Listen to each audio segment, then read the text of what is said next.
je vais commencer à me présenter, même si je connais la majeure partie des personnes ici présentes. Donc, je suis Rodrigue Agougba, je travaille au service RH. Je m'occupe entre autres des sujets liés à la rémunération et dont l'épargne salariale, qui est donc le sujet qui nous réunit aujourd'hui. Alors, pourquoi est-ce qu'on a souhaité organiser cette réunion? C'est tout simplement pour vous présenter Nacticis, qui est le nouveau teneur de compte donc de ces dispositifs.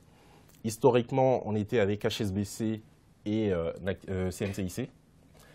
Et très clairement, ce qu'on a pu observer en tout cas, c'est que cette dualité de teneur de compte n'avait pas forcément une vocation de simplicité auprès de vous en termes de compréhension du dispositif, mais également quand on rentre dans le détail des supports d'investissement. Donc très précisément, on a voulu faire le pari de la simplicité en passant chez Nacticis. Et ce choix ne s'est pas fait de façon unilatérale. On a travaillé avec les partenaires sociaux. Et pour être tout à fait complet, on a réalisé un cahier des charges, on a passé un appel d'offres, donc on a sollicité un certain nombre de teneurs de compte sur le marché. Et pour nous, les critères qui ont été déterminants dans le choix de Nacticis in fine, ça a été d'avoir un acteur qui assure une certaine pérennité dans le temps. D'accord ? Si je prends le PERCO par exemple, certains d'entre vous vont épargner pendant 15, 20, 30 ans. Okay ? Donc l'idée, c'est d'avoir un acteur qui ait fait ses preuves déjà dans le passé, mais qui nous garantisse de par justement cette expérience une certaine pérennité dans le temps. Et une pérennité, cela implique de votre épargne. Le deuxième point qui pour nous a été très important dans ce choix, ça a été les supports d'investissement. D'accord ? Avoir des supports d'investissement les plus simples possibles pour la compréhension, les plus performants du marché, mais pas à n'importe quel prix, puisque vous remarquerez pendant cette présentation qu'il y a un aspect qui a été très important dans la sélection des choix, ça a été en face le risque lié à ces supports d'investissement-là. On est dans le cadre d'une épargne salariale, il n'est pas question qu'on fasse n'importe quoi avec votre épargne. Et pour finir, pour ceux qui accèdent à leur dispositif aujourd'hui de par CMCIC ou HSBC, vous verrez grâce aux services qui vous seront présentés par Eric, que ce sera une vraie révolution. Ce sera une vraie révolution. L'idée, c'est de mettre à votre disposition donc, des outils qui vous permettent d'épargner, de bien épargner et d'épargner de façon responsable. Voilà. Donc, en synthèse, voilà le pourquoi du comment, j'ai envie de dire. Et sans plus tarder, je vous propose de passer la parole à Eric Gilbert, donc de chez Nacticis, qui vous présentera donc, qui est Nacticis et surtout les services associés, donc, je vous le disais, au dispositif.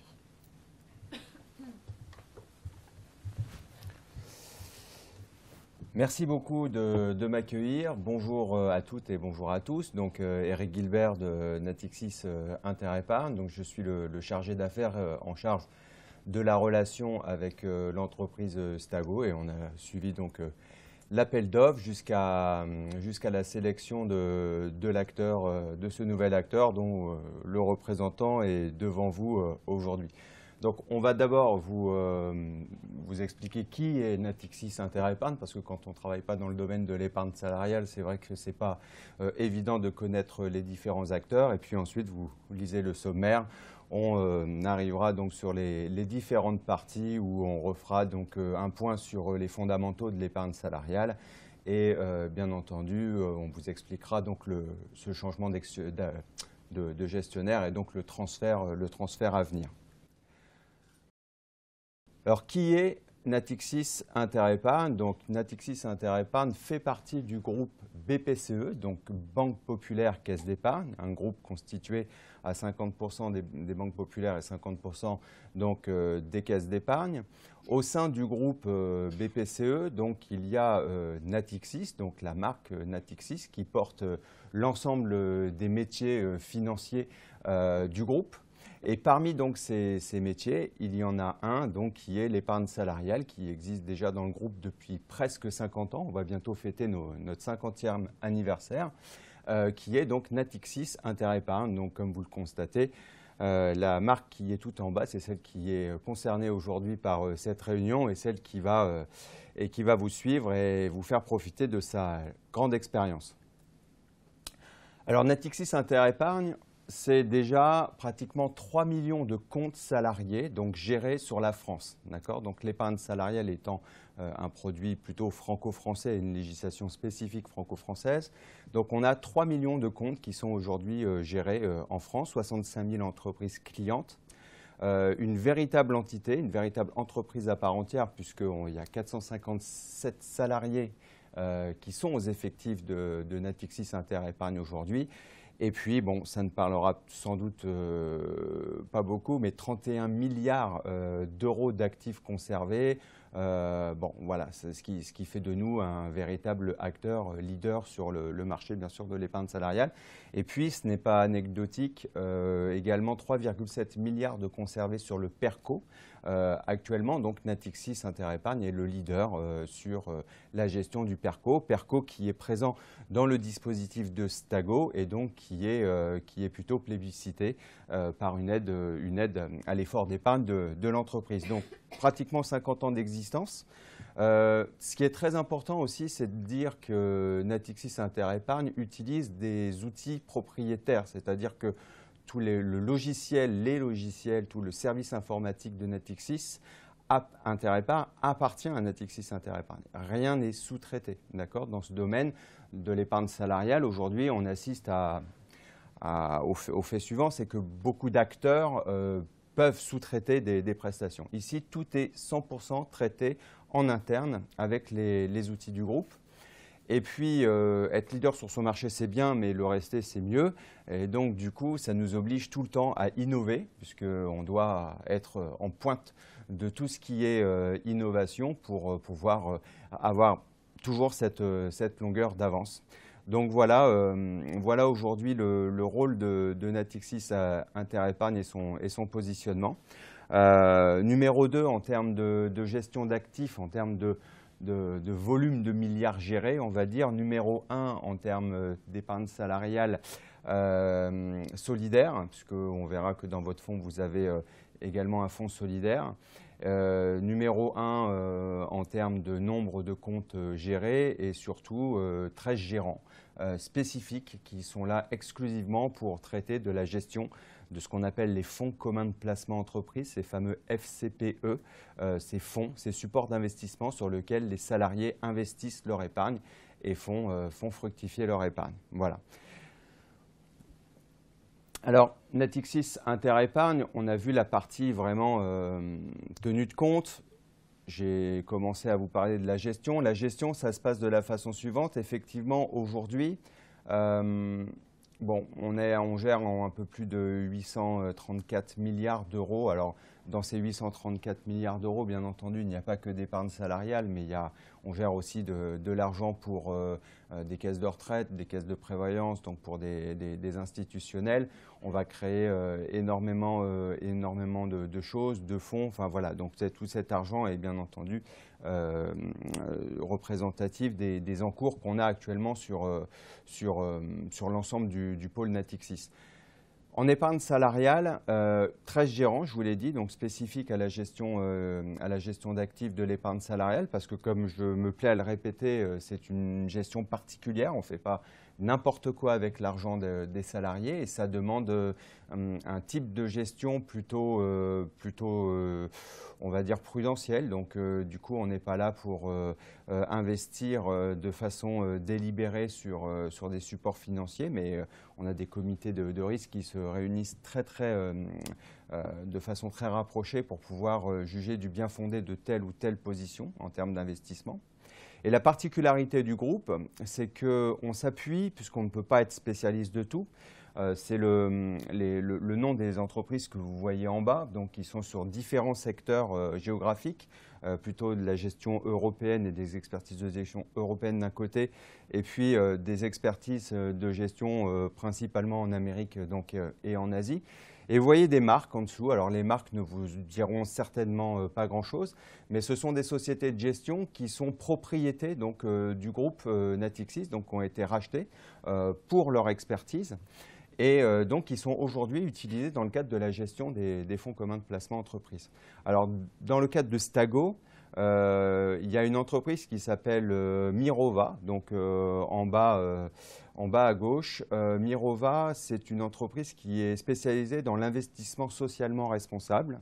D'accord. Donc vous avez un fonds, investissement socialement responsable, on aura l'occasion de revenir dessus. Et vous avez une marque qui s'appelle Natixis Asset Management. Pas mal de fonds dans votre dispositif s'appelle Avenir quelque chose. Voilà, donc c'est cette gamme-là en fait et c'est ces gestionnaires-là qui ont été retenus dans le cadre de votre dispositif. Alors tout à l'heure, je vous parlais d'innovation. Alors l'innovation, c'est très important. L'innovation, chez nous, elle a commencé très très tôt. Simplement pour faire une brève rétrospective, ça a commencé avec la nouvelle économie, le lancement de nos fameuses startups dans les années 2000. Donc c'est en 1999, que Natixis Interépargne a lancé son premier site d'épargne salariée. Donc déjà une expérience lointaine des connexions et des sites à proposer aux salariés pour gérer leur dispositif d'épargne salariale. Premier service vocal interactif aujourd'hui en 1999. Alors que les services vocaux interactifs, ce sont généralement quand on vous parle en langage naturel et on vous demande de faire des choix 1, choix 2, choix 3, et donc on aiguille votre parcours. Donc ça date déjà d'il y a presque 18 ans maintenant. Ensuite, on passe un petit peu. En 2014, il y a eu l'apparition des premières applications. Donc aujourd'hui, on a des applications qui sont applications tablettes, applications mobiles. Pour le fun, vous verrez aussi une application Apple Watch. Donc, voilà, tous ceux qui ont une Apple Watch aujourd'hui, ils pourront voir leur dispositif d'épargne salariale en un clic. Simplement, c'est pour vous montrer qu'entre 2014 et si on arrive à 2018 vers le bas, on est déjà à notre version 3 des applications mobiles. Donc les applications mobiles chez nous ne sont pas simplement une photographie de ce que vous avez en épargne, mais ce sont des applications transactionnelles. C'est-à-dire qu'un salarié qui souhaiterait répondre à son interrogation vis-à-vis de sa prime individuelle d'intéressement ou prime individuelle de participation, il pourra directement faire son investissement par le biais de l'application. D'accord? Donc, c'est vraiment une application transactionnelle. Un arbitrage, je souhaite changer de fonds, donc on fait directement ça au niveau de l'application. On peut faire des versements par carte, d'accord? On peut créer des alertes sur fonds. Donc, on vous expliquera ce que c'est que de créer des alertes sur fonds. Mais par exemple, j'ai investi 2000 € dans un support action. Je veux que le système m'avertisse quand j'ai passé la barre des 2300 €, c'est-à-dire que j'ai fait de la plus-value. Vous avez des alertes, attention, vous êtes arrivé à 2300 €. Que comptez-vous faire de votre épargne? Je continue mon placement ou j'arbitre, je me mets sur quelque chose de plus sécurisé, etc. etc. Le Natixis, en fait, Interépargne n'a de cesse de vous proposer des solutions qui vont rendre beaucoup plus efficace et rapide l'accès à votre épargne. Donc, quand on a des applications, par exemple, mobiles, quand on a sur notre mobile, que ce soit un iPhone ou un Android, la fameuse Touch ID où on met son empreinte digitale, voilà, l'application, elle est Touch ID, donc c'est-à-dire que vous pouvez sans aucun problème vous faire reconnaître par votre empreinte digitale et accéder à l'application. Il n'y a plus besoin de mettre son identifiant à 8 chiffres, son mot de passe à 8 chiffres, etc. etc. D'accord? Donc une connexion très très très rapide. Pas mal de choses. 2017, comme je disais, COP21 oblige. On est obligé, nous, banquiers, assureurs, etc., de consommer de moins en moins de papier, puisque notre responsabilité sociale et environnementale nous oblige effectivement à consommer de moins en moins de papier. Donc en 2017, on est passé en full digital. Donc on va se connaître, on va apprendre à se connaître. Donc l'entrée en relation se fera sur du papier, mais très vite, quand vous vous connecterez sur Internet, vous devrez donc vous renseigner votre profil personnel de façon à ce qu'ensuite tout se passe par le biais d'un site Internet, d'accord, ou des applications pour ceux qui téléchargent des applications. D'accord? Donc, pas d'inquiétude. Le site est très ergonomique. Et on a eu d'ailleurs des présentations qui ont été faites lors de l'appel d'offres. Donc, il a été jugé très ergonomique. Et généralement, on ne peut pas se tromper quand vous serez interrogé sur votre intéressement, sur votre participation. Ça sera sur la homepage du site dès l'instant que vous arriverez dessus. Que souhaitez-vous faire de votre intéressement? Que souhaitez-vous faire de votre participation? Bon, voilà, on ne peut pas rater, quoi. On ne peut pas rater. En plus, un sujet ici pour piloter, on va dire, son outil d'aide au complément de la retraite. C'est-à-dire que pour certains, effectivement, la retraite, c'est un véritable sujet. Ça doit être aujourd'hui le sujet de tous. Donc, en plus, vous permet de faire votre parcours retraite pour avoir une idée de vos revenus de remplacement que vous allez avoir à la retraite et vous propose un plan d'action entre aujourd'hui et le moment où vous allez débloquer la retraite. On y reviendra. Un robot advisor aussi qui est dans les cartons pour la fin de l'année 2018. Ici, on est sur un logiciel de diversification d'épargne. Donc, en fait, on va prochainement, fin 2018 ou début 2019, interroger les salariés on va leur proposer de répondre à une batterie de questions assez courte d'ailleurs pour définir leur profil de risque. Et une fois qu'on aura votre profil de risque, est-ce que vous êtes plutôt de quelqu'un de très prudent ou moyennement prudent ou plutôt équilibré ou dynamique, etc. On va vous proposer une allocation type par rapport au temps que vous avez pour gérer votre épargne. Parce que cette histoire de temps est très importante parce qu'un bon gestionnaire et quelqu'un qui sait bien épargner, c'est quelqu'un qui avant tout a du temps devant lui. Quand on n'a pas de temps devant soi, on évite de prendre des risques.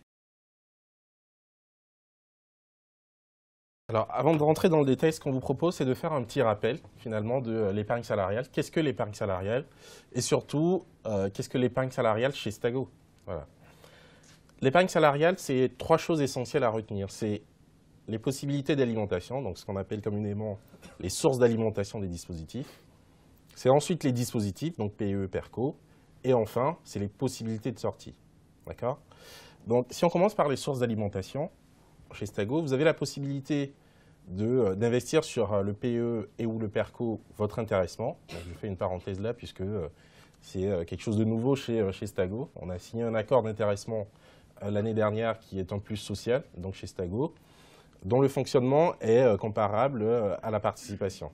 C'est-à-dire que comme toutes les années, vous allez recevoir un formulaire vous disant vous avez tel montant d'intéressement et vous allez choisir d'arbitrer par rapport à cette somme-là.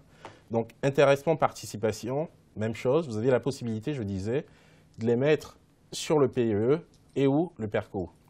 Évidemment, vous pouvez choisir de percevoir ces sommes. On en parlera tout à l'heure plus en détail. Vous avez la possibilité également de mettre sur le PERCO les jours de repos non pris. Donc, ça veut dire quoi? Ça veut dire que pour les congés payés, par exemple, dont la période est de juin à mai, si au terme de cette période, vous avez un reliquat de congés payés, vous avez la faculté de mettre ces jours sur le PERCO. Idem pour les RTT, dont la période de référence ici est de janvier à décembre, et donc cette possibilité offerte au mois de janvier de l'année suivante. Pour être précis, on ne va pas inscrire des jours dans votre PERCO. On va monétiser ces jours, c'est-à-dire qu'on va les transformer en argent et on va les investir sur le fonds que vous aurez choisi. Ce nombre de jours est plafonné ou est-ce que sans limite? Donc effectivement, ces jours sont plafonnés. Vous pouvez en mettre au maximum 10 par an. Mais on en parlera tout à l'heure plus en détail. Donc, vous avez la faculté également de faire ce qu'on appelle des versements volontaires. Donc, je fais un chèque ou je fais un virement, un prélèvement vers le PEE et ou le PERCO. Et Eric abordera tout à l'heure toutes les nouveautés dont vous pourrez disposer dans le cadre de ce changement. Donc, je fais un versement volontaire sur le PEE ou le PERCO. À la différence que pour le PERCO, je vais pouvoir bénéficier de l'abondement, mais attention, dans le cadre des 2 campagnes qui ne changent pas. Donc, les campagnes de juin et de décembre.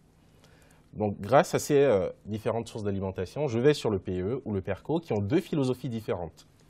La philosophie du PEE, c'est d'épargner à moyen terme. D'accord?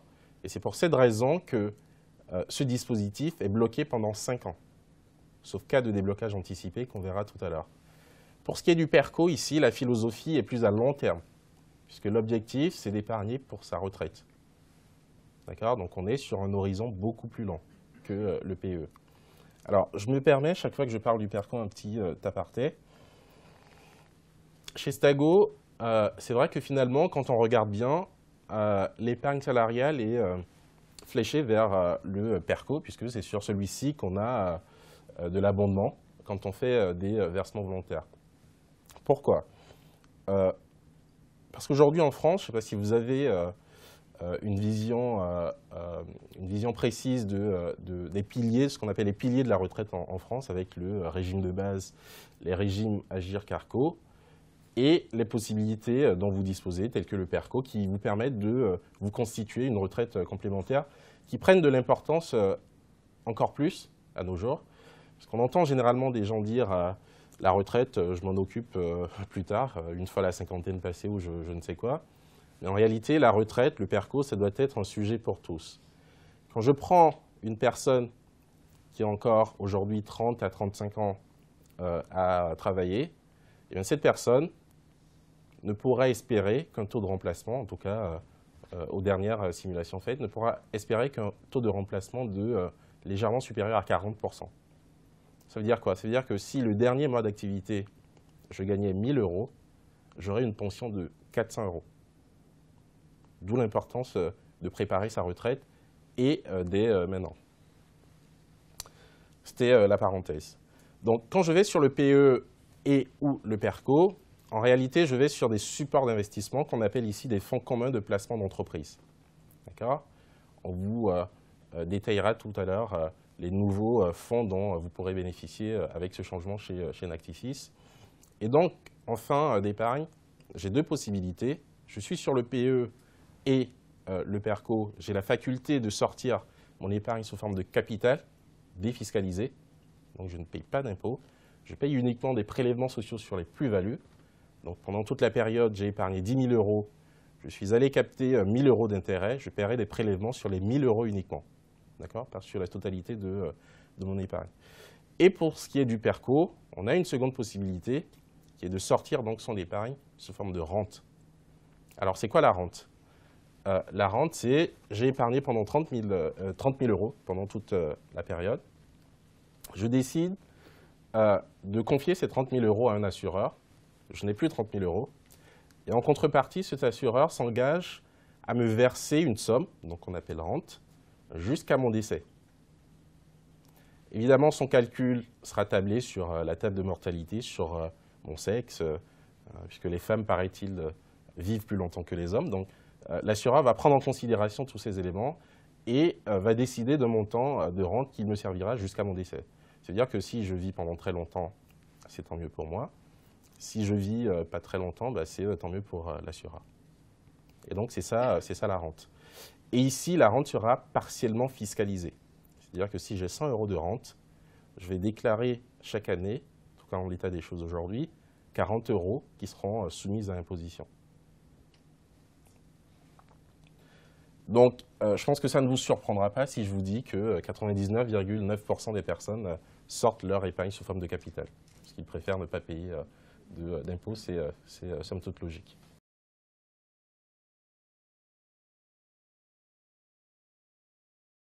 Chose importante, comment épargner déjà? Alors, aujourd'hui, donc, vous avez la possibilité de faire des versements volontaires. Alors, pour pouvoir faire des versements volontaires, il faut déjà effectuer le premier versement. D'accord? Le premier versement, il sera effectué directement via le site internet quand vous recevrez votre code serveur, donc votre identifiant, votre code d'entreprise qui est un deuxième petit identifiant et votre mot de passe dans un courrier séparé. On va voir tout à l'heure le parcours de connexion. Ces identifiants-là que vous allez recevoir seront bien sûr très vite complètement personnalisés par vous et beaucoup plus faciles pour les mémoriser. Mais on y reviendra tout à l'heure. La campagne d'abondement, donc effectivement de juin et décembre, comme le disait Rodrigue, aujourd'hui reste à ce stade donc inchangée. Et puis pour pouvoir faire des versements, on a plusieurs solutions. Donc, Sur le site internet, quand vous allez vous connecter dessus, vous allez directement renseigner très vite votre profil. Vous allez être incité à rentrer votre profil. Donc votre profil sera à base d'un email perso, d'un téléphone portable, en fait de toutes les coordonnées qu'il va nous falloir avoir pour communiquer très vite avec vous. Et également la possibilité de remplir donc des coordonnées bancaires. Parce que quand Natixis Interépargne vous devra de l'argent pour un déblocage anticipé ou un déblocage d'avoir disponible, etc., automatiquement, il va falloir qu'on ait vos coordonnées bancaires pour pouvoir créditer votre compte très vite. D'accord ? N'ayez pas peur de mentionner l'ensemble de ces coordonnées-là, puisque notre code de déontologie aujourd'hui nous interdit de commercialiser des données perso, ce qui va de soi dans le cadre de la tenue de compte, puisqu'on est vraiment ici dans quelque chose de très confidentiel. Possibilité de faire des versements par carte bancaire, oui, avec un numéro de carte et les 3 chiffres du crypto derrière votre carte. Vous faites comme sur un site internet classique des versements volontaires. Possibilité de faire des versements périodiques, programmés. Donc vous pouvez faire du versement mensuel, trimestriel, annuel, enfin vous faites ce que vous voulez. Possibilité bien sûr d'annuler ce type de versement pour revenir à du versement ponctuel. Tout ça, bien entendu, sans frais. D'accord ? Il n'y a pas vraiment de frais. À chaque fois que la notion de frais sera présente me viendra, je vous préciserai qu'il n'y aura pas de frais. D'accord ? Parce que c'est vrai que vous sortez aujourd'hui d'une période où il pouvait y avoir des frais. Et donc, du coup, là, il n'y a pas de frais. Bon, bref, vous l'avez bien compris qu'un règlement aujourd'hui ou un versement sous forme de chèque peut très vite devenir fastidieux quand on a la possibilité de faire directement un versement sur son compte par le biais d'Internet, puisque le chèque, vous devez télécharger un bordereau, le compléter, y joindre votre chèque, faire une enveloppe, timbrer l'enveloppe, mettre l'adresse dessus, aller à la poste, etc. Bon, aujourd'hui, il y a beaucoup plus simple pour pouvoir verser. Alors, simplement un petit rappel. Là, prochainement, va avoir lieu donc, vos opérations collectives d'intéressement, qui est une nouveauté aujourd'hui chez Stago, et de participation. Donc, comment ça va se passer ? Aujourd'hui, si on décide de percevoir son enveloppe individuelle d'intéressement ou son enveloppe individuelle de participation, d'accord, ça vient automatiquement alourdir son assiette d'imposition personnelle et ça passe par la moulinette de l'imposition sur le revenu. D'accord ? Si on souhaite investir dans le PE et dans le PERCO, automatiquement, si on respecte, on respectera de toute façon les durées de blocage et les durées de blocage auront la faculté de vous offrir une exonération d'impôt sur votre capital, donc il y aura suivi donc ces durées de blocage. Vous pouvez aussi sans aucun problème faire le choix numéro 3, c'est-à-dire de combiner les deux. Vous pouvez percevoir une partie de votre intéressement et de votre participation sur votre compte bancaire et puis vous pouvez placer l'autre partie. Alors, très important, il y a eu pas mal de petites modifications depuis. L'épargne salariale, c'est un sujet au niveau législatif qui bouge un petit peu. Depuis Macron, quand Macron donc, était ministre d'Hollande à Bercy, il y a eu 2-3 petits changements. Et dont justement sur la fameuse période d'interrogation et la non-réponse des salariés. La période d'interrogation, elle va durer une quinzaine de jours. On verra, ça va durer là à partir de la mi-avril. Vous allez donc être interrogé et ça va durer donc une quinzaine de jours sur qu'est-ce que je fais de mon épargne, est-ce que j'investis, est-ce que je perçois, etc., etc. Si le salarié, pendant cette période de 15 jours qui lui est donnée pour répondre à sa prime individuelle d'intéressement et de participation, ne répond pas, automatiquement, dans le cadre de la participation, 50% de la participation ira sur le fonds monétaire du PE et 50% de sa participation ira sur la gestion pilotée du PERCO. D'accord ? Donc, si le salarié ne souhaitait pas investir, par exemple, une hypothèse sur le PERCO, là, il serait d'emblée investi à 50% de sa prime de participation sur le PERCO. Concernant l'intéressement, si le salarié ne se prononce pas, automatiquement, 100% de sa prime d'intéressement ira sur le monétaire du PE et donc sera bloqué pendant 5 ans. Donc ça, c'est important. Quand vous allez recevoir vos courriers avec vos bulletins d'options d'intéressement et de participation, pluguez-vous sur votre site internet et répondez. D'accord ? Il y a une chose aussi qui existe aujourd'hui, il y a une loi, alors c'est peut-être inconnu de tout le monde, ça s'appelle la loi Eckert, elle date d'il y a peu de temps. Et la loi Eckert, en fait, elle est là pour apporter un petit peu d'argent dans les caisses de l'État sur les comptes inactifs. Un salarié qui a par exemple de l'épargne salariale depuis une dizaine d'années, mais qui n'est jamais allé se connecter sur son compte d'épargne salariale, au bout de 10 ans, son épargne salariale, elle est transférée directement à la Caisse des dépôts et consignations. Donc après, c'est difficile, très difficile même, pour aller récupérer son argent à la Caisse des dépôts et consignations. Donc il faut mettre à jour son dispositif et surtout aller se connecter sur le site une fois de temps en temps. D'accord ? À chaque fois qu'on se reconnecte, ça repart pour 10 ans. D'accord ? Donc ça va mieux en le disant. Je vais laisser la parole à Rodrigue. Alors, donc ça, c'est vraiment une partie très importante. Pourquoi ? Parce que si je veux schématiser, aujourd'hui, dans le cadre en tout cas hier, j'ai envie de dire, dans le cadre des campagnes de participation, ce qui se passait, c'est que Marie-Paul, ici présente, vous adressait, de par son service, un formulaire donc, de choix. Donc sur ce formulaire, vous aviez un montant et vous décidiez de dire je veux percevoir 50%, je veux en investir 50 autres % sur la gestion pilotée du PERCO par exemple, que sais-je. Et donc vous retourniez ce formulaire au service paye qui se chargeait donc de transmettre, alors de payer les personnes qui souhaitent être payées, hein, pour partie ou pour totalité, et pour partie ou totalité de transmettre l'information sur les investissements choisis historiquement à HSBC et ou CMCIC. Donc ça, c'est du passé, ça change. On vous parlait tout à l'heure de courriers que vous recevrez début avril. L'importance de ces courriers est que mi-avril, quand les campagnes de participation, la campagne de participation par exemple sera lancée, il vous appartiendra de vous connecter à votre espace personnalisé, d'accord, et donc de faire les choix d'arbitrage. C'est sur le site et dans votre espace personnalisé Nacticis que vous irez dire je veux percevoir 50% de ma participation, je vais investir 25% sur la gestion pilotée du PERCO et 25% sur le fonds monétaire du PEE par exemple. Donc ça, c'est un vrai changement et je vous invite à le noter. Pourquoi ? Parce que si d'aventure vous avez prévu des vacances mi-avril par exemple ou sur la dernière partie d'avril, eh bien pensez à partir en vacances avec vos codes d'accès, puisqu'il vous les faudra pour réaliser vos arbitrages. Et on l'a vu tout à l'heure, si vous ne répondez pas pendant ces 15 jours, c'est bloqué automatiquement. D'accord ? Donc ça, c'est vraiment quelque chose de très important. Si vous avez des collègues qui ne peuvent pas participer à ces réunions organisées, n'hésitez pas à leur transmettre ce changement qui est quand même d'importance. Alors pour certains d'entre vous, pas pour une majorité, il y a effectivement la possibilité d'épargner du temps en argent, c'est-à-dire des congés, de monétiser en fait des congés non pris.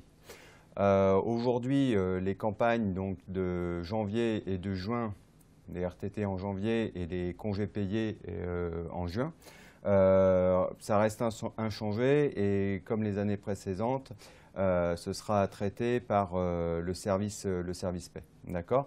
Alors, petit avantage quand même pour pouvoir épargner des congés non pris. Alors, les congés, bien entendu, c'est fait pour être pris, hein, mais si toutefois il y avait un reliquat de congés à prendre, quand vous épargnez un jour de congé sur le PERCO, c'est un jour de congé donc, qui est exonéré d'imposition sur le revenu et qui est exonéré d'une partie aussi des charges sociales. Donc du coup, votre jour de congé monétisé a plus de valeur qu'un jour classique de rémunération nette, un jour travaillé.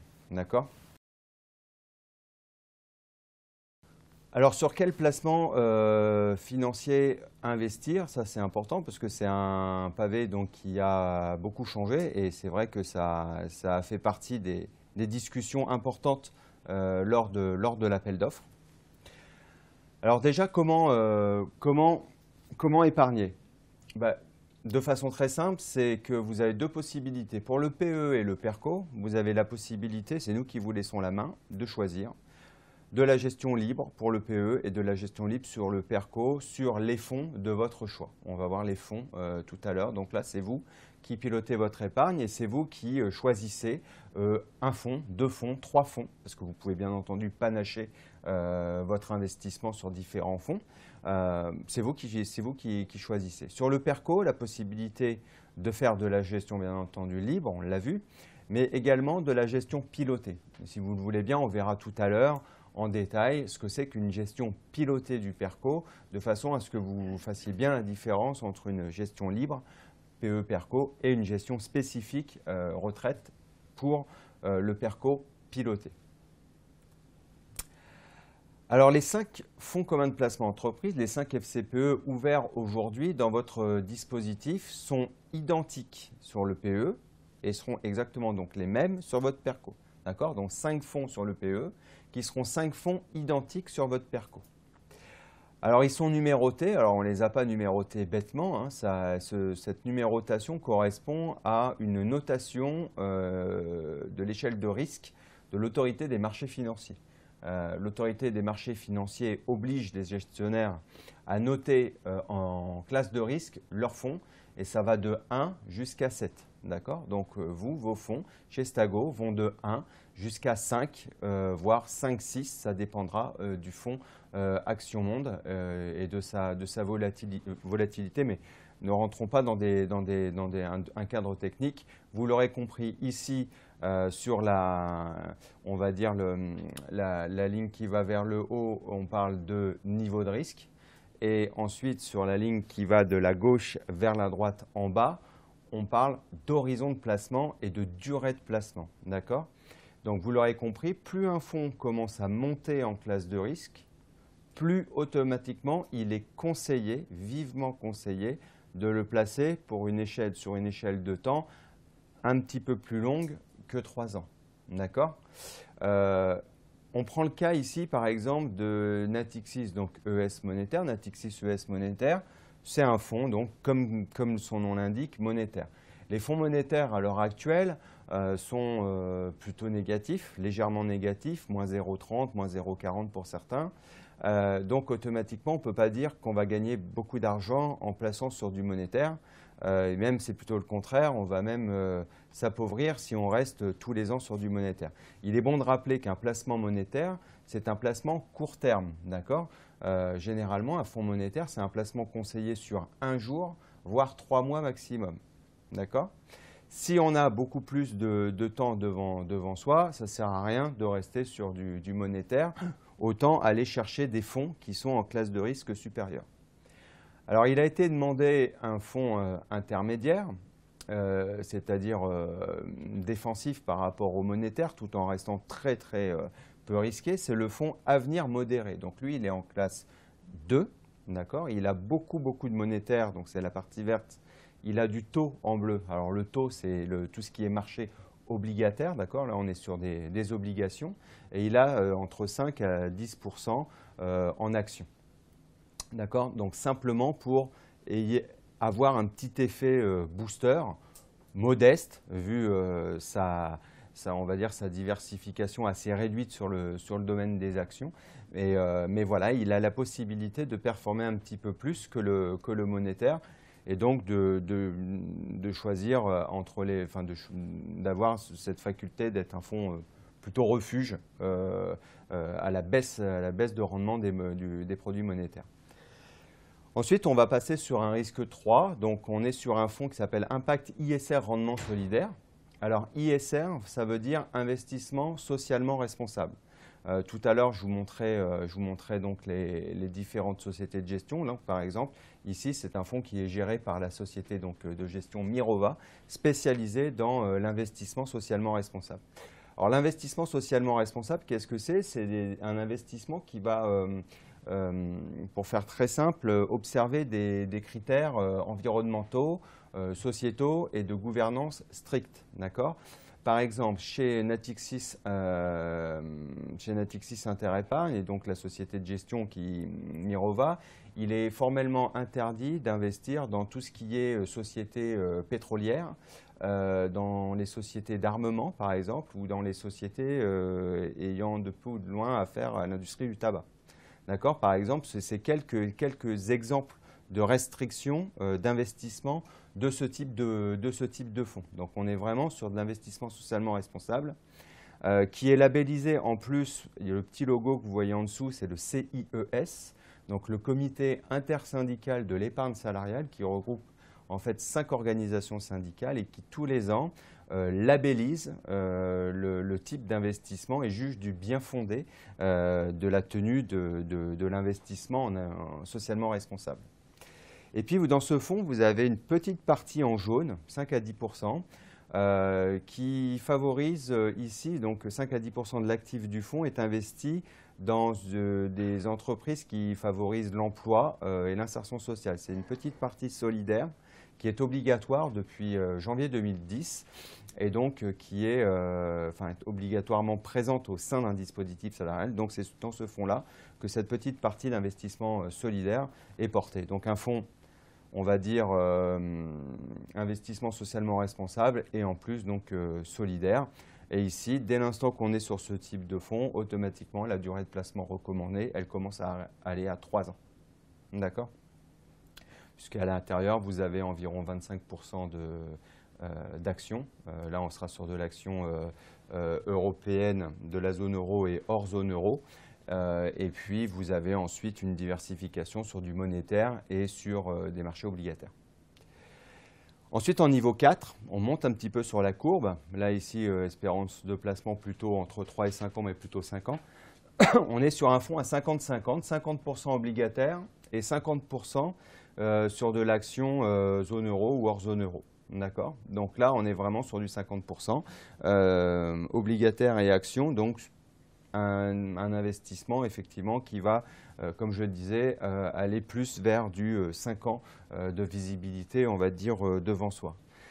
Sur le fonds que vous avez à la fin de la courbe, c'est l'Avenir Action Monde. Là, on va investir donc sur des valeurs d'actions donc internationales. Donc, le risque sera diversifié puisqu'on investira sur des actions à l'international qui seront porteuses. Donc, vous imaginez bien qu'on va éloigner les secteurs plutôt géopolitiques instables, etc. Et puis, on va investir vraiment dans des entreprises et qui diversifieront vraiment l'investissement. Alors, cette notion de diversification, elle est valable dans nos portefeuilles parce que quand on investit dans des titres d'entreprise, automatiquement, on investit sur 40, 50, 60 valeurs, 80 valeurs. Pourquoi on investit sur autant de valeurs ? C'est parce que plus on investit sur des valeurs différentes, plus on va, encore une fois, diluer le risque et éviter le risque de chute de l'ensemble des valeurs. Et donc, notre gestion aujourd'hui de conviction nous permet donc d'analyser les valeurs porteuses. Alors, une fois qu'on a dit ça, on a tout dit. Le cahier des charges était quand même assez précis lors de l'appel d'offres. Stago souhaitait des fonds avec un historique de performance le plus lointain possible. Et avec Rodrigue, quand on a préparé cette présentation, Rodrigue m'a dit qu'il était vraiment opportun de sélectionner des fonds qu'on vous les présente avec au moins un historique de 10 ans. Pourquoi un historique de 10 ans? Parce que quand on regarde 10 ans derrière nous dans le rétroviseur, on voit une belle crise de 2008 qui est apparue en août 2008, qui nous a suivis sur 2009 et qui a ensuite donné beaucoup de morosité au marché. Et ensuite, on a eu, après l'affaire Lehman Brothers, etc., en 2008, on a eu carrément les faillites d'État. Alors, c'est la première fois qu'on entendait la notion de faillite d'État avec la Grèce, etc. Bon, belle nouveauté. Donc, vous imaginez bien que tous les fondamentaux là, de la gestion, on va dire, classique, sont un peu tombés à l'eau. Et donc, ça a chahuté quand même sévèrement les marchés en 2008, 2009, 2011. Donc, il nous a semblé juste de vous proposer donc, une performance sur 10 ans parce que, comme on vous disait tout à l'heure, le secret d'un épargnant, c'est le temps.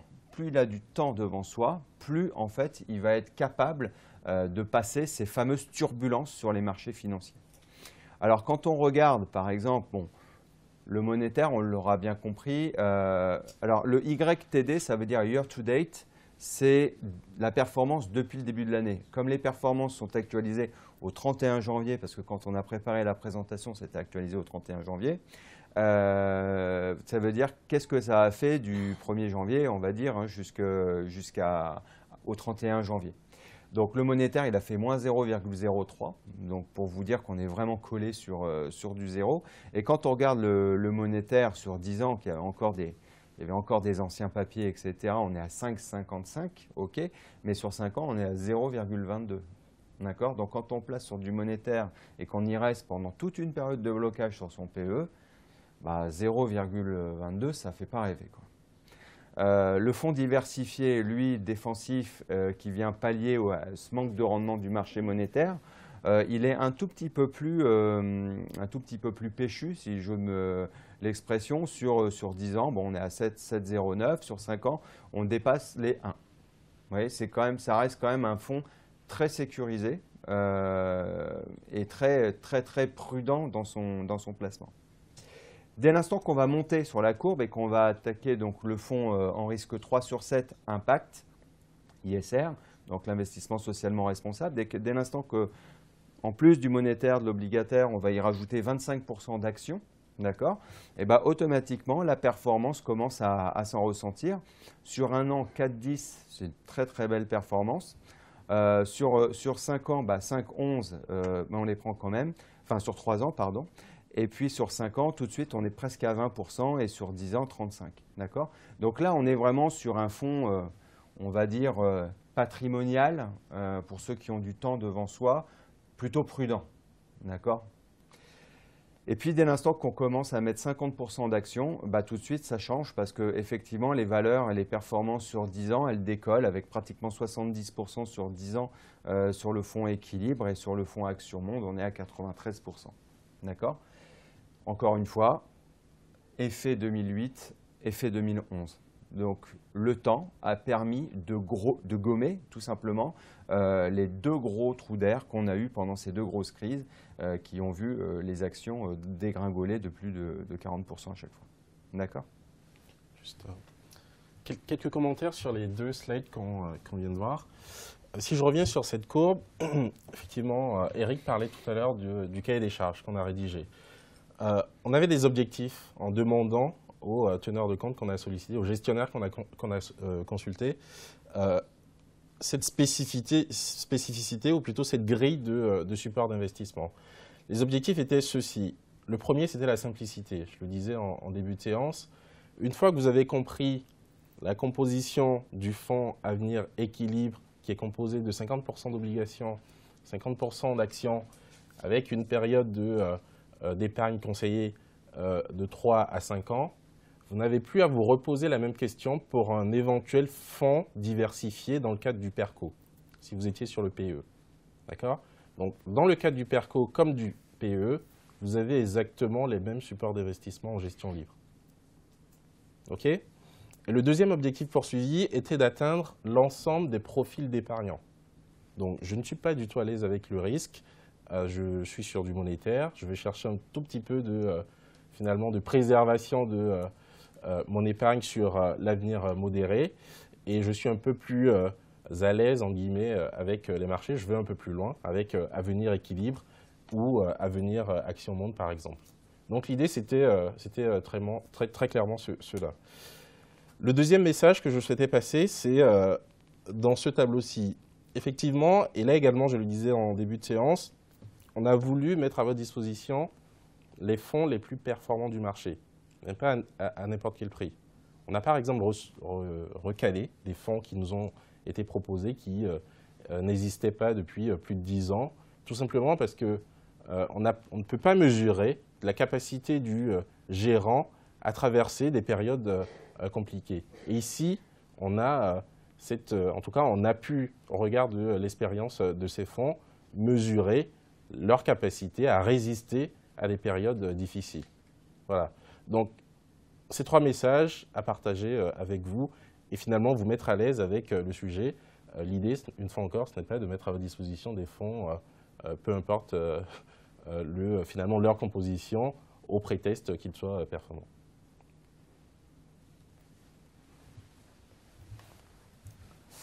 Alors là, ici, on a le cas donc, de la gestion pilotée. Alors la gestion pilotée, elle est, comme je le disais tout à l'heure, exclusivement présente sur le PERCO.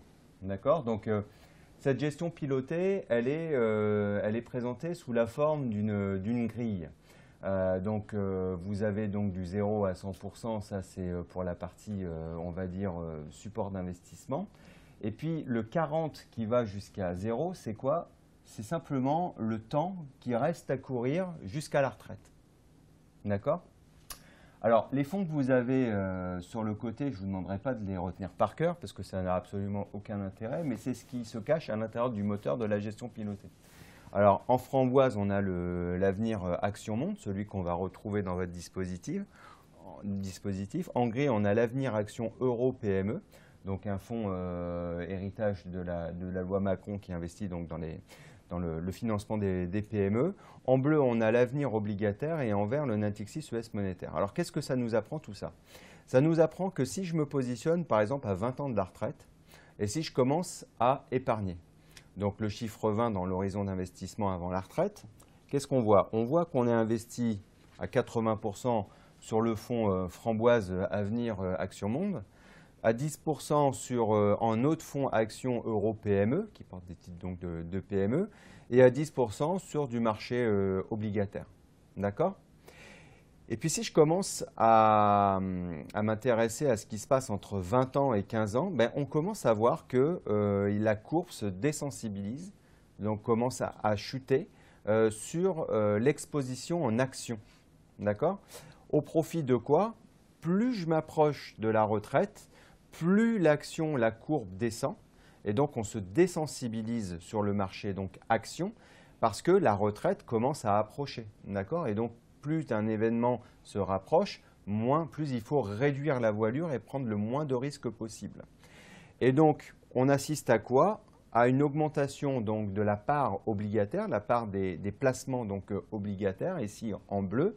Et puis dès l'instant que je commence à m'approcher de la deuxième, troisième année avant le départ à la retraite, ben, on s'aperçoit que là, le monétaire reprend carrément toute la place. D'accord? Tout ça, c'est donc une gestion pilotée. Vous avez le détail ici avec les durées jusqu'à la retraite.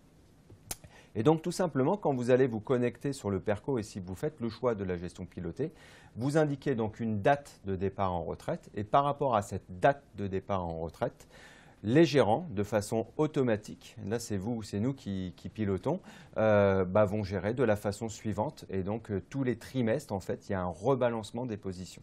D'accord? Voilà comment ça se passe.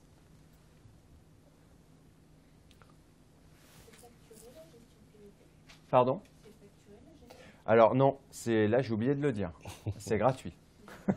En fait, la gestion pilotée, c'est gratuit.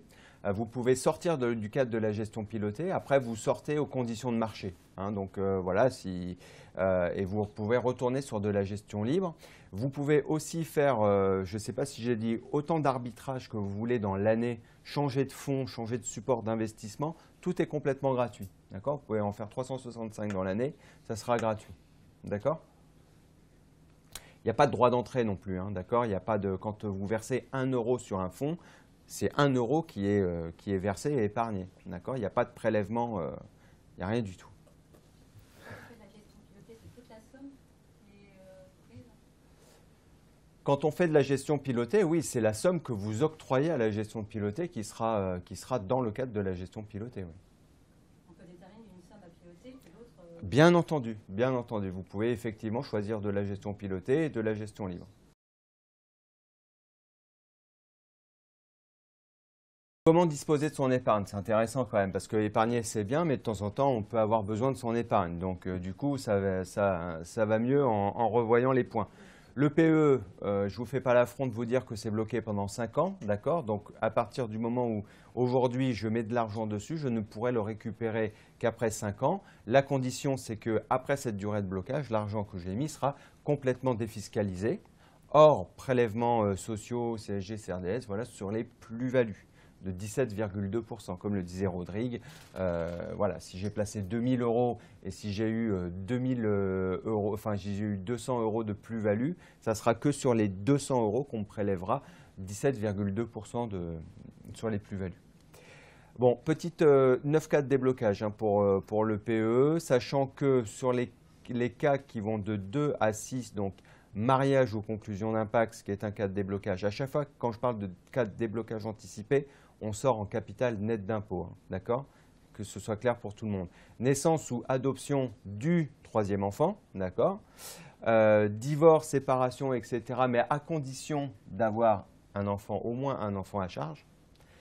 Acquisition, construction, agrandissement de la résidence principale, magnifique. Remise en état, c'est uniquement pour quand le lieu est classé en catastrophe naturelle.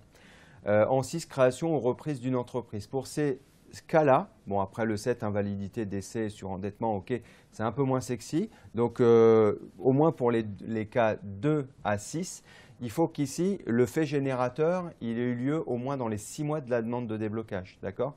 Si je me marie et 6 mois et 1 jour après, je demande le déblocage pour mariage, c'est trop tard. OK? Donc voilà, ça il faut que vous l'ayez en tête. Rupture du contrat de travail, il n'y a pas de 6 mois. Ça m'étonnerait, mais si vous avez oublié de débloquer votre épargne salariale, ça m'étonnerait. Au moins, vous pourrez le faire sans aucun problème. Alors sur le PERCO, un peu plus drastique, il y a 5 cas de déblocage. Aujourd'hui, franchement, les cas de déblocage du PERCO, bien entendu, c'est la retraite. Mais il y a un autre cas de déblocage, c'est l'acquisition de la résidence principale. Donc quand on a, comme c'est le cas chez Stago, un employeur qui aide le salarié dans la constitution de son effort d'épargne par le biais d'un abondement qui n'est pas anodin, bon, c'est l'acquisition de la résidence principale, ça commence à devenir quelque chose qui peut être tout à fait envisagé. Comme le disait Rodrigue tout à l'heure, effectivement, capital versus rente. Bon, aujourd'hui, les épargnants ont bien choisi. Pourquoi sortir en rente même en partie fiscalisée alors que je peux sortir carrément en capital complètement défiscalisé? Donc aujourd'hui, les salariés l'ont compris et sortent donc en capital. Faisons une synthèse. Donc si on reprend l'ensemble des éléments qui ont été dits jusqu'ici, en matière de sources d'alimentation, nous avons donc la participation, l'intéressement, qui peuvent aller sur les deux dispositifs, PE et PERCO. Les versements volontaires que vous pourrez effectuer sur les deux dispositifs. La différence ici, c'est que l'abondement dont vous pourrez bénéficier ne concernera que le PERCO.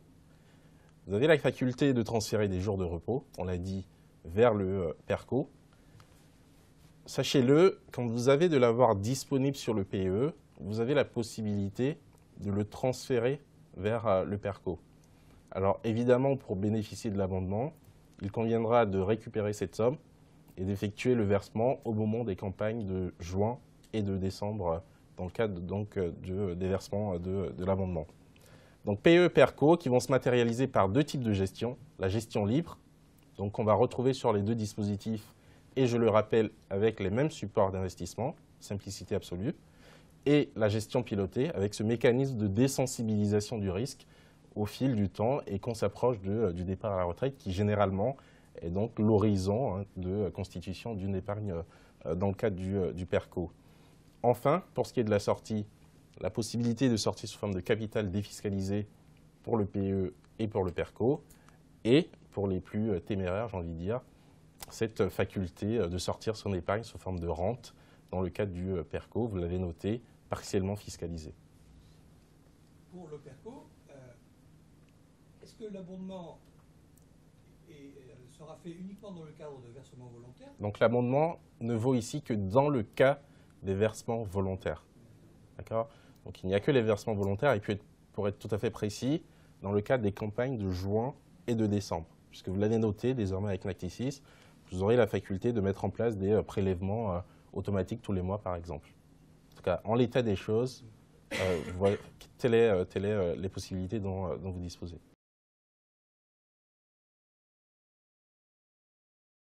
c'est surprenant parce que généralement, à ce stade de la présentation, on a toujours une personne qui nous dit « mais aujourd'hui, j'ai de l'épargne chez CMCIC et HSBC, comment ça va se passer ?» On va vous le dire. Vous n'avez pas posé la question, mais on va vous le dire quand même. C'est vrai. C'est vrai que j'ai teasé, bien vu. Alors, qu'est-ce qui va se passer? Jusqu'ici, j'ai pris l'exemple de deux types de salariés. Un salarié qui est salarié chez Stago et qui n'a pas d'épargne à date, en tout cas chez CMCIC ou HSBC. Un autre qui, lui, a de l'épargne, d'accord, au sein de ces deux organismes.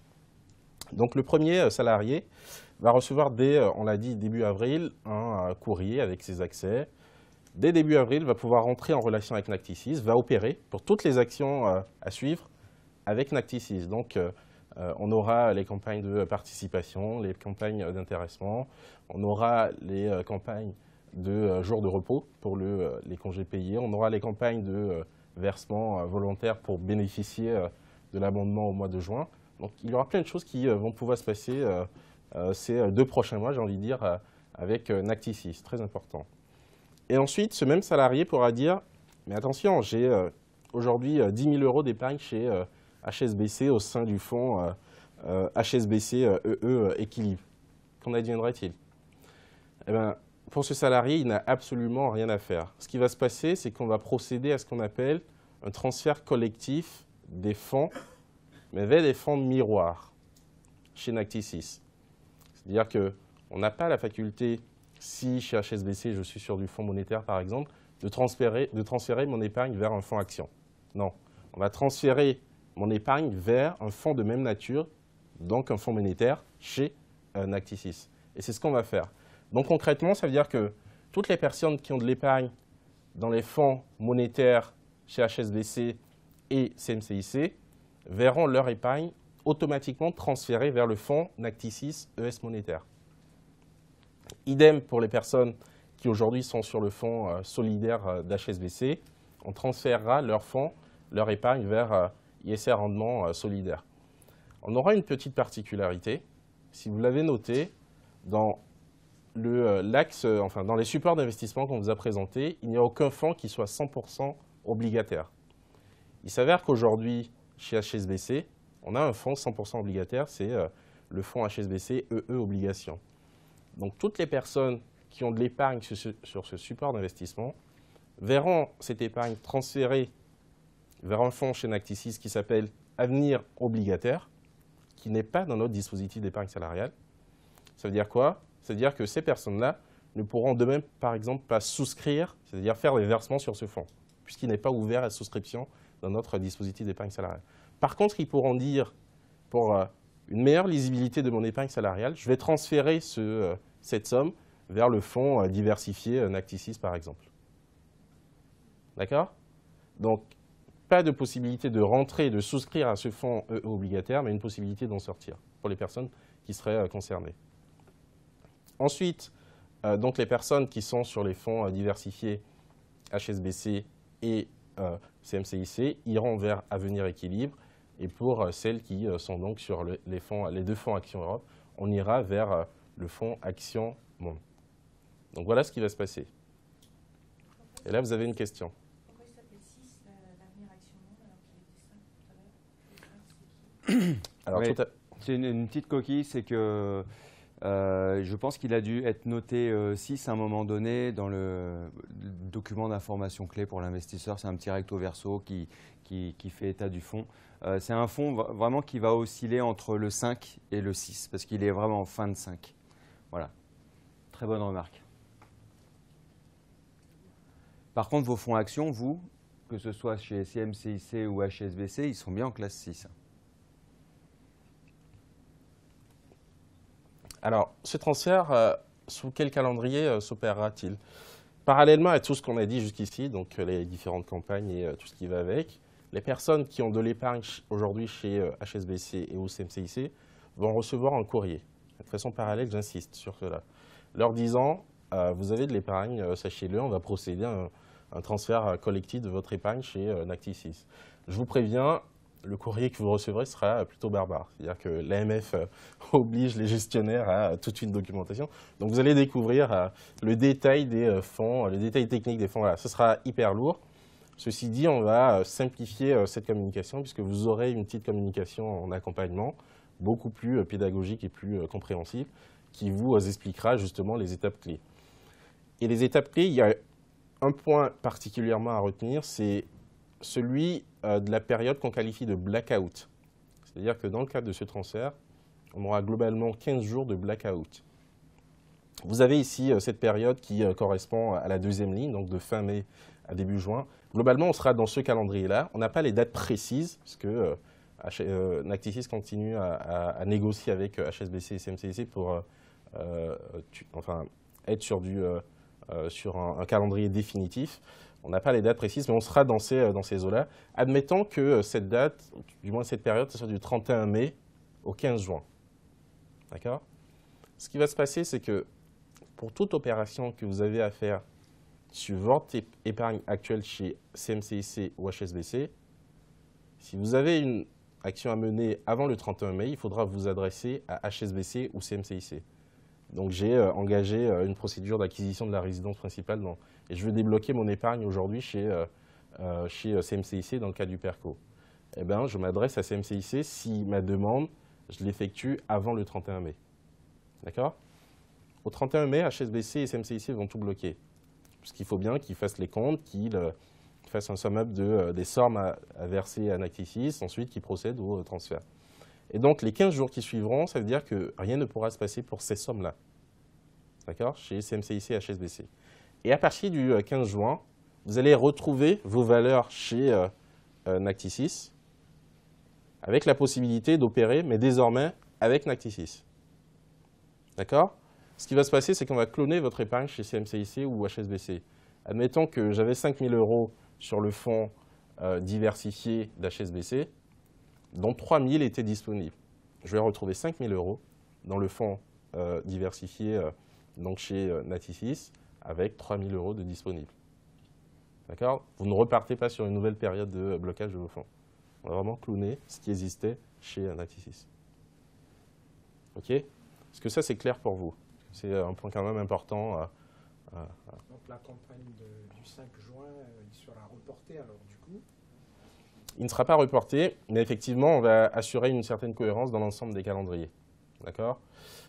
Une personne est même allée plus loin tout à l'heure en nous disant, OK, mais admettons que je veuille utiliser mon épargne disponible dans le cadre du PE, donc je veuille débloquer pour faire un versement dans le cadre de la campagne PERCO au mois de juin, comment je fais? Le conseil, c'est faites-le avant, dès le 1er mai, vous pouvez le faire. Alors, ce qu'il faut savoir, c'est que auprès d'HSBC. D'accord? Donc, auprès d'HSBC, ce qui va se passer, c'est que dès le 1er mai, puisqu'on est sur les périodes de référence précédentes, dès le 1er mai, vous aurez de l'épargne disponible.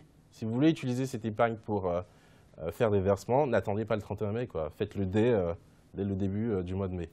Ça vous permet d'avoir la somme disponible pour les campagnes de juin. C'est bon? C'est bon.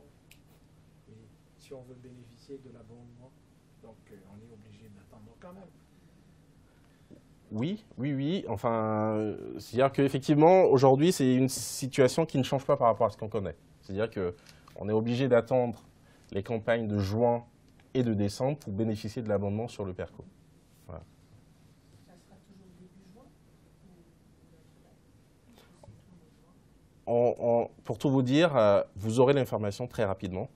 Mais une fois encore, l'idée, c'est d'être, surtout pour une première année, c'est d'être cohérent dans l'ensemble des calendriers. On n'a pas les dates précises des transferts. On va attendre cette information qu'on aura sous peu. Ils sont en phase de finalisation donc, du calendrier de transfert. Et une fois qu'on a cette information, on va définir la période de campagne, une fois encore, pour être cohérent dans l'ensemble. Et pour simplifier aussi le discours auprès des salariés concernés.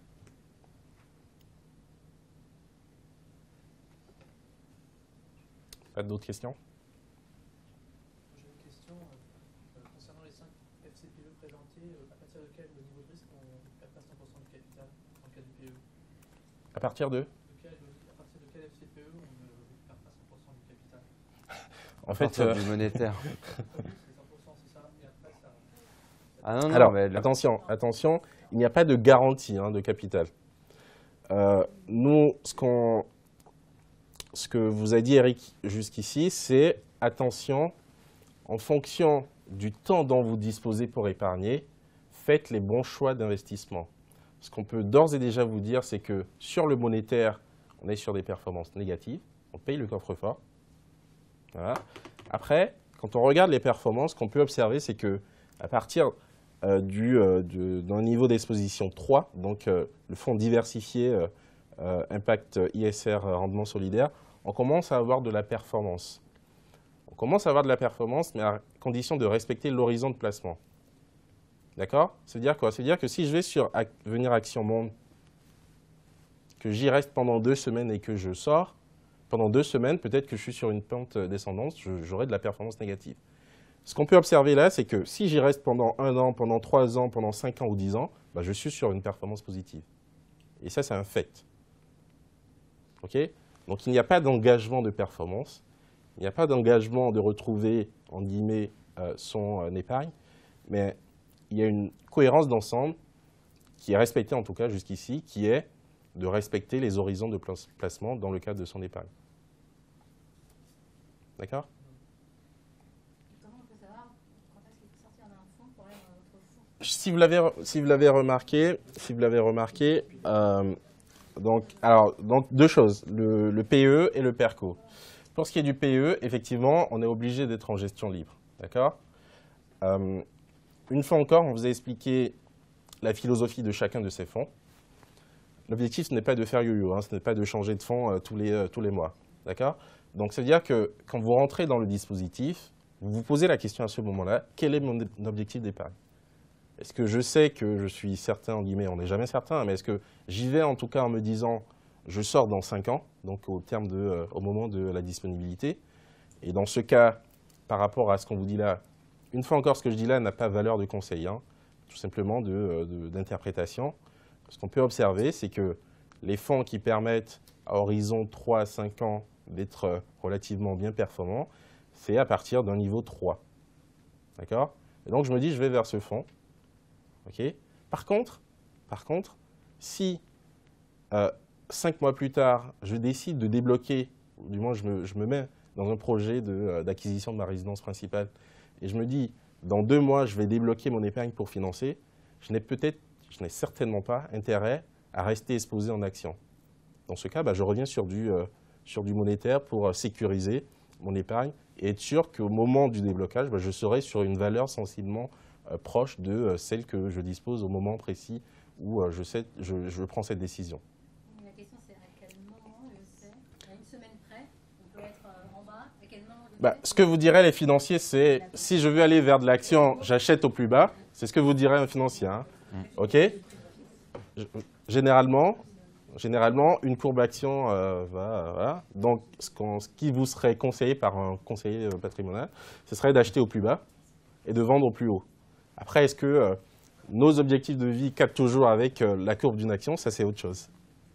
Ouais, je pensais qu'on avait un petit graphique qui disait que quand vous allez dans votre espace, elle est pas propice. Une fois encore, on ne peut pas vous donner de conseils. Ça, c'est interdit. Déjà. Mais quand vous allez dans votre espace personnalisé, vous pouvez cliquer sur les fonds et voir la courbe d'évolution des fonds. Ça, c'est possible. Et donc, vous dire, par exemple, tiens, ça fait 1 mois que ça descend, ça va peut-être reprendre, j'y vais, je prends. Ah oui, vous retrouvez la courbe de la valeur liquidative des fonds dans votre espace personnalisé.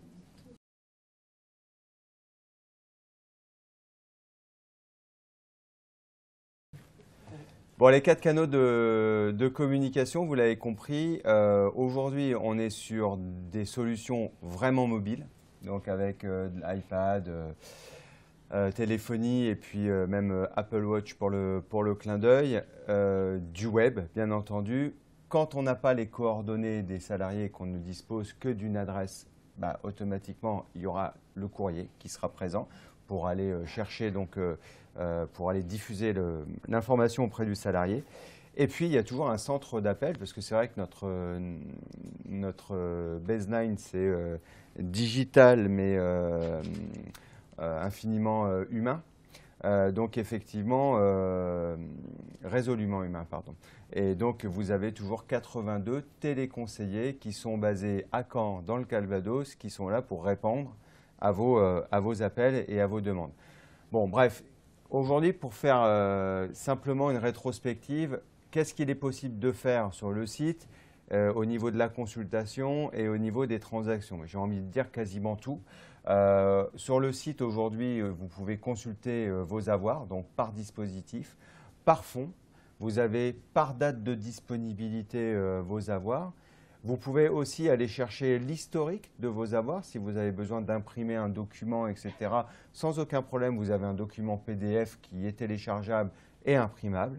Vous avez la possibilité très très vite de voir vos plus et moins-values. Donc ça, c'est quand même très très important. Et de voir votre épargne nette. D'accord ? Vous avez votre épargne brute, les prélèvements sur les plus-values. Et puis ensuite, vous avez l'épargne nette. Donc ce qui vous intéressera très certainement, de toute façon, c'est clair.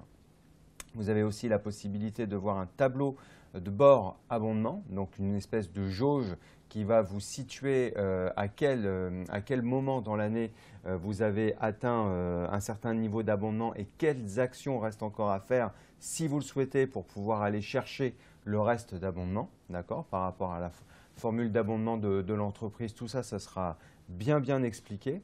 Et puis, bon, un accès au guide épargnant interactif. Là, vous avez effectivement aujourd'hui un guide épargnant papier qui va vous être distribué, qui fait le panorama de l'ensemble du dispositif.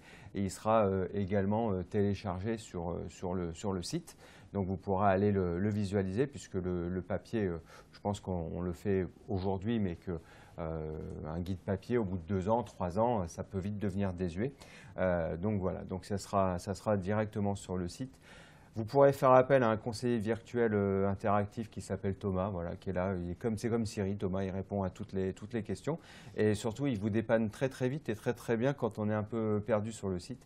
Bon, le site est ergonomique, donc généralement, on arrive toujours à retrouver… c'est pas très compliqué hein, de naviguer sur le site Internet. Et puis, quand il s'agit de son argent, généralement, on sait toujours à peu près où aller. Vous avez effectivement bon, des fonctionnalités de chat, bien entendu. Il y a des simulateurs qui sont en ligne. Il y a tout un tas de simulateurs. Vous avez des vidéos aussi, des tutos qui sont accessibles pour vous expliquer ce que c'est que la fiscalité d'un PE, d'un PERCO, etc. Donc, des vidéos assez courtes. Vous allez voir, et c'est un site donc, très très riche. Vous allez utiliser 30% ou 40%, je l'espère, du site, et le reste, ben, écoutez, ça sera à vous. N'hésitez pas d'aller vadrouiller sur le site, il est très très intéressant. Bon, ce qui nous intéresse également aujourd'hui, c'est les transactions. Qu'est-ce qu'on fait? Donc on répond bien entendu à ces interrogations d'intéressement et de participation. On fait des versements, on arbitre, d'accord, de façon illimitée, net, enfin sans frais. On fait du déblocage en ligne, d'accord? Donc, on fait des demandes de déblocage.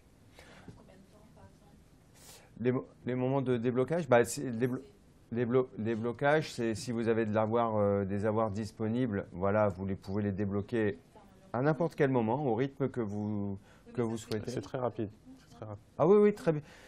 En fait, tous les fonds que vous avez, c'est des valeurs liquidatives qui sont quotidiennes. Donc, du coup, vous faites une demande aujourd'hui, elle est prise en compte pour le lendemain. Et puis, en fait, le temps de faire la procédure, généralement, en 4 jours, vous avez l'argent sur votre compte. Si la demande est pertinente, complète, il n'y a aucun problème, il n'y a pas de souci. Dans le cas du disponible, ça va assez vite. Même dans le cas des remboursements anticipés, hein, vous téléchargez directement vos justificatifs. Par exemple, cessation du contrat de travail, bah, c'est quoi? C'est un certificat de travail qui prouve que vous êtes sorti des effectifs d'entreprise. Une fois que vous avez téléchargé ce certificat certificat de travail, automatiquement, derrière, les services enclenchent directement le remboursement anticipé. Donc, c'est assez rapide. L'achat de la résidence principale, il y a un petit peu plus de documents, mais c'est rapide aussi. De toute façon, pour chaque cas de déblocage anticipé, vous téléchargez des fiches avec dessus des explications sur tous les documents que vous devez nous fournir. D'accord? Et les documents doivent être transmis en ligne également?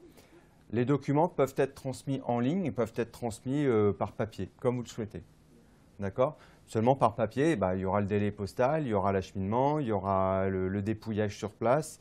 Là, on amènera ça au bon service. Donc déjà, vous avez perdu au moins 3 jours. D'accord? Donc en ligne, c'est tout de suite. Vous envoyez votre demande, vous avez une confirmation de réception le jour même. D'accord? Et de prise en charge. Après, on peut faire plein d'autres choses. Vous pouvez faire faire des programmations d'alerte, email, SMS, etc. Par exemple, aujourd'hui, vous avez 2000 €, ce que je disais ce matin, sur un fonds action. Vous dites que si ça passe à 2200 €, merci de m'avertir. D'accord? Ça veut dire que vous avez fait 200 € de plus-value sur votre placement.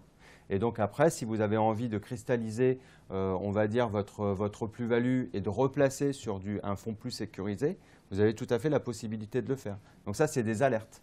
D'accord? On peut les faire en montant, on peut les faire en valeur de part. Voilà. Vous choisissez la solution qui vous semble la plus simple pour vous. Donc ça, c'est le type de prestation aujourd'hui qu'on offre actuellement sur le marché. D'accord? Et puis, vous avez la possibilité aussi de recevoir vos comptes, le détail de votre compte par mois, par trimestre, par semestre. Voilà. Donc, plein de choses, Bon, très important. Aujourd'hui, quand vous vous connectez, vous avez des identifiants à 8 chiffres, d'accord, et des mots de passe chiffrés. Très important, quand vous allez donc recevoir vos identifiants mots de passe et vous allez vous plugger sur le site, automatiquement, vous allez rentrer dans un fléchage de parcours digital. Donc, on a besoin d'avoir vos coordonnées.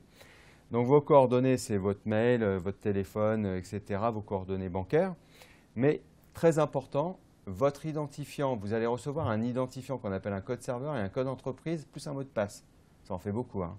D'accord? Sur 2 courriers différents. Donc, vous allez vous connecter et puis, une fois que vous êtes connecté, ça y est, on est sorti de l'auberge. On va faire plus simple maintenant. Donc, vous allez personnaliser votre identifiant.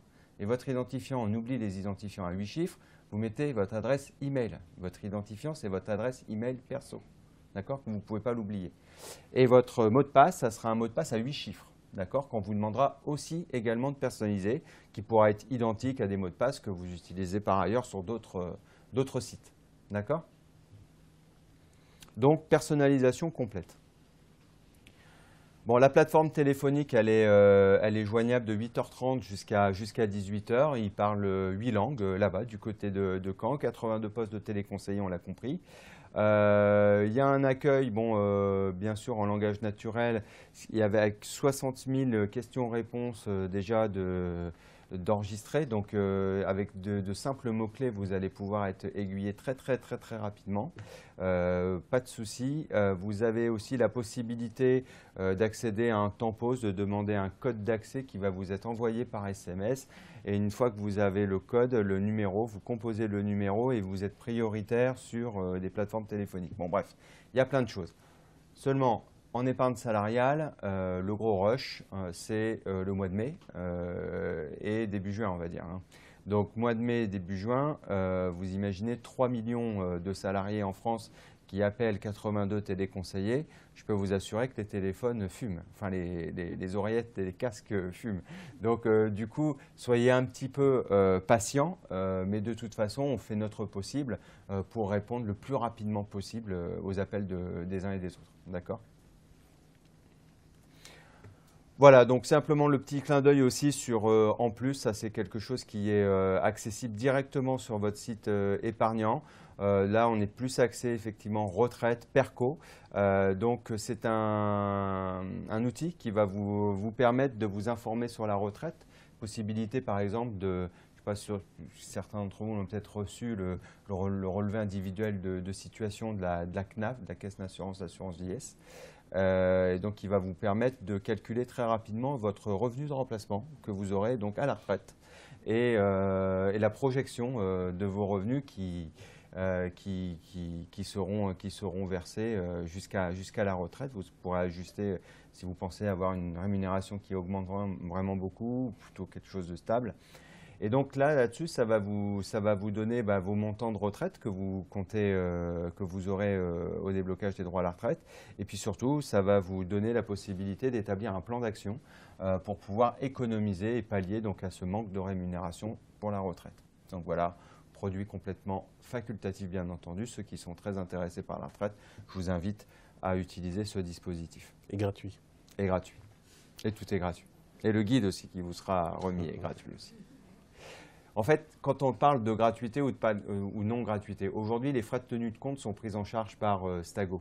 D'accord? Donc, c'est pour ça, aujourd'hui, vous versez 1 euro, j'ai 1 euro. Je reprends, je n'ai pas de frais. Je change de support d'investissement, je n'ai pas de frais, etc. Par contre, si demain, vous sortez des effectifs de l'entreprise par le biais d'une démission, d'un licenciement ou que sais-je encore, automatiquement, Stago n'a plus à payer vos frais de tenue de compte.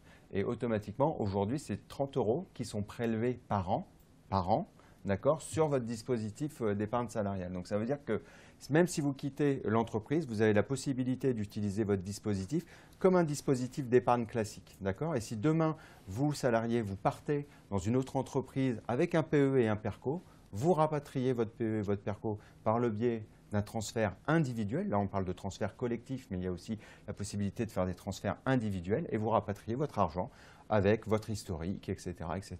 D'accord? Voilà, tout simplement. Donc, juste, si je fais un complément, ça veut dire que si aujourd'hui, dans le cadre d'expériences passées, vous aviez des dispositifs d'épargne salariale, ça veut dire que sur ces dispositifs, potentiellement, vous avez la charge des frais de tenue de compte aujourd'hui. Donc, si ça vaut dans l'autre sens, sachez que ça vaut dans celui-ci également. C'est-à-dire que vous avez la possibilité de demander à transférer votre épargne vers le dispositif Stago, donc PE ou PERCO, pour éviter de payer des frais sur vos anciens dispositifs. C'est quelque chose qui existe également. Voilà. Alors, on arrive au terme de la présentation. Est-ce que vous avez des questions complémentaires? Ça se passe comment le cas de succession? De succession. Il y a une recherche. Je vais laisser. Oui, mais je vais. Là, oui, bien sûr. C'est donc déjà automatiquement, c'est déjà l'entreprise qui se met en relation avec la famille. Nous, il nous faut, en tant que teneur de compte, bien entendu, à faire part de décès.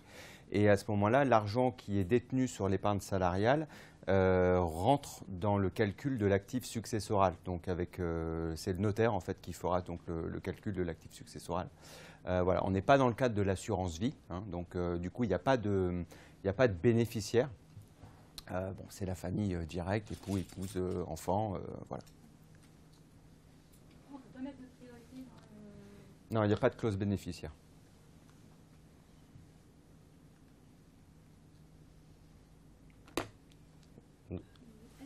Attends, il y a un micro si tu veux. Si on a un dispositif d'épargne salariale, mais par exemple dans un autre pays, est-ce que c'est possible parfois de transférer cette épargne justement chez Natixis? Ça dépend peut-être de... C'est des cas spécifiques. C'est vrai que... Alors, je crois qu'Eric l'a dit tout à l'heure, je ne sais pas si vous l'avez noté. Ce qu'il faut savoir, c'est que le PERCO aujourd'hui est le seul dispositif d'épargne retraite qui offre la possibilité d'une sortie sous forme de capital. D'accord? Et donc, pourquoi je dis ça? Tout simplement parce qu'effectivement, ce que tu dis là, c'est des choses qui existent. C'est-à-dire que certains organismes ont la possibilité, quand elles ont des conventions entre elles, donc en pays, de permettre le transfert de l'épargne constituée dans le cadre d'une retraite complémentaire vers l'autre pays, mais à condition que les spécificités soient les mêmes. Et généralement, dans les dispositifs d'épargne retraite, la sortie se fait sous forme de rente, ce qui d'ores et déjà exclut le PERCO de cette possibilité. D'accord, moi je crois que j'avais aussi la possibilité de sortir en capital, mais du coup je demanderai après ça. Voilà, il faudra poser la question. Généralement, ce qu'il faut savoir, c'est que les organismes ont des conventions et offrent ou non cette possibilité.